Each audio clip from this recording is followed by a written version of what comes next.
नमस्कार, मैं भावना बिश्नोई आज आप लोगों के लिए लेकर आई हूँ एक बहुत ही खूबसूरत कहानी जिसका टाइटल है मंत्र। मंत्र कहानी मुंशी प्रेमचंद द्वारा लिखी हुई है। मुंशी प्रेमचंद एक बहुत ही बेहतरीन लेखक, हिंदी साहित्य के लिए एक मील का पत्थर। उनके लिए कुछ भी कहना सूरज को दीपक दिखाने जैसा होगा। मैं जब भी उनकी कहानियां पढ़ती हूँ या उनके उपन्यास पढ़ती हूँ तो लगता है जैसे कि आज की ही कहानी हो। हर कहानी बिल्कुल एक आधुनिक विचारधारा से जुड़ी हुई। कहानियों का और उपन्यासों का माहौल बिल्कुल आधुनिक। आप भी सुनिए मुंशी प्रेमचंद की कहानी मेरी जुबानी। डॉक्टर चड्ढा एक बहुत ही मशहूर और बड़े डॉक्टर। गोल्फ खेलने जाना था, रेडी हो रहे थे। रामू खड़ा हुआ था जूस का गिलास लेकर। डॉक्टर साहब फटाफट तैयार हुए, जूस का गिलास मुंह से लगाया। अभी 2 घूंट ही पिए थे कि उन्हें जोर से किसी के बोलने की आवाज आई। कोई कह रहा था, डॉक्टर साहब, मेरा बेटा बहुत बीमार है, उसे देख लीजिए एक बार। डॉक्टर चड्ढा ने वहीं से खड़े खड़े जोर से बोला, भाई कल आना, आज तो मैं वैसे भी लेट हो गया हूं। डॉक्टर चड्ढा बाहर निकले, देखा एक बूढ़ा आदमी कहारों के साथ एक डोली में किसी को लिए हुए था और हाथ जोड़े खड़ा था। उसने हाथ जोड़कर फिर कहा, डॉक्टर साहब, मेरे बेटे को देख लीजिए, मेरे 6 बेटों में यही एक बेटा बचा है। डॉक्टर चड्ढा ने कहा, कल सुबह आना भाई, आज नहीं, आज हम देर हो रही है हमको, हम जाएंगे, आप कल आ जाना। डॉक्टर चड्ढा ने गाड़ी स्टार्ट की और तेजी से निकल गए। बूढ़ा आदमी खड़ा हुआ हाथ जोड़े दूर तक गाड़ी को जाते हुए देखता रहा। उसे लगा कि शायद डॉक्टर साहब वापस आएंगे, लेकिन वो गाड़ी उसकी आंखों से ओझल हो गई। रुंधे हुए गले से रोता हुआ और घसीटते हुए पैरों से वो वापस मुड़ गया। कहार भी डोली उठाकर ले जाने लगे। अभी आधे रास्ते ही पहुंचे थे कि उसके बेटे की सांसें थम गईं। बहुत उदास था वो, बहुत उदास। आज डॉक्टर चड्ढा के घर में बहुत खुशी का माहौल है। बहुत बड़ा बंगला है और बहुत बड़ा लॉन। हरे हरे पेड़ों पर नीली नीली लाइटें बहुत खूबसूरत लग रही हैं।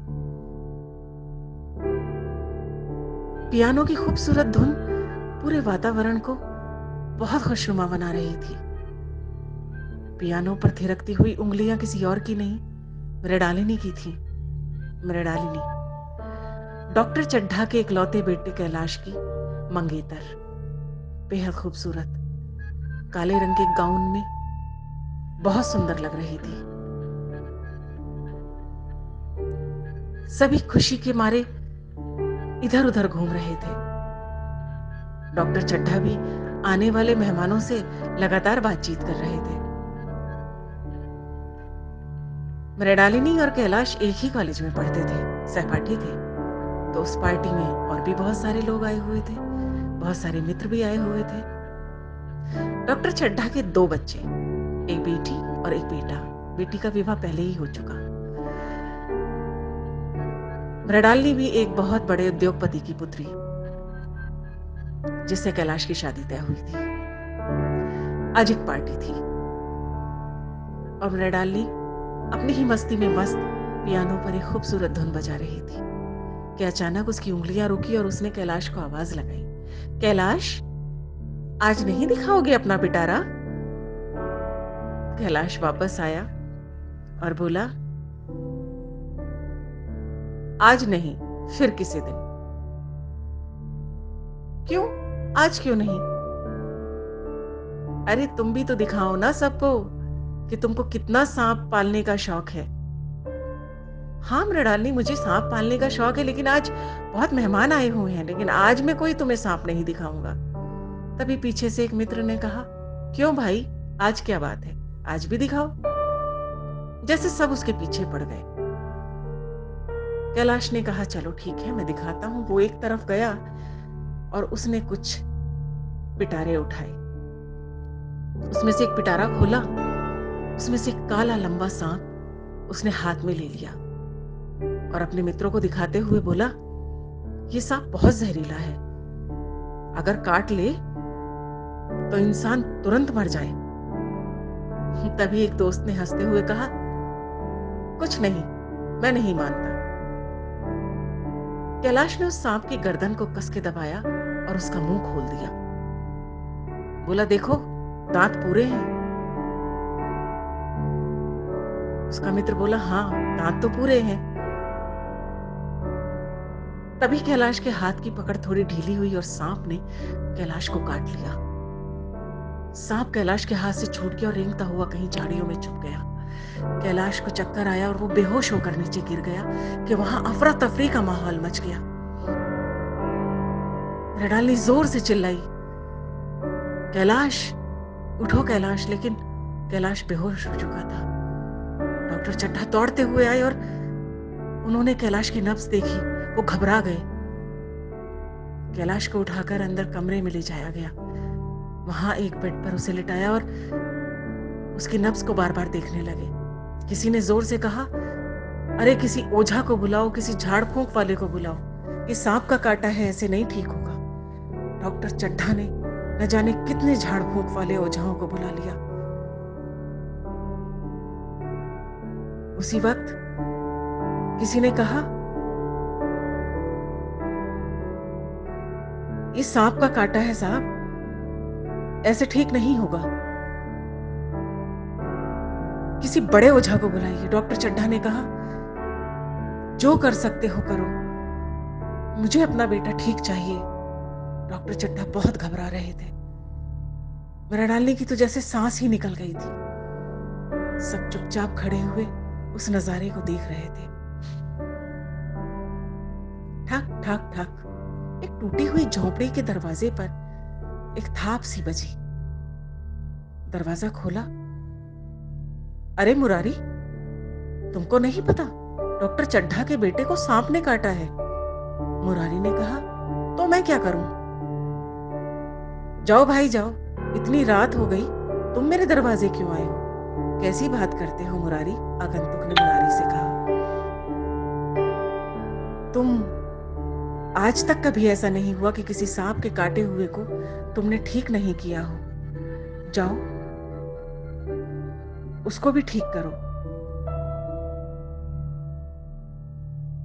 डॉक्टर चड्ढा का बेटा है। मुरारी ने कहा, मुझे नहीं जाना,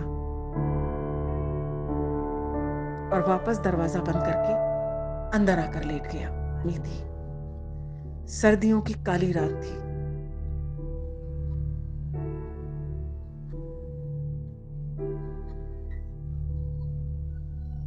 मुरारी अंदर आया और आकर लेट गया,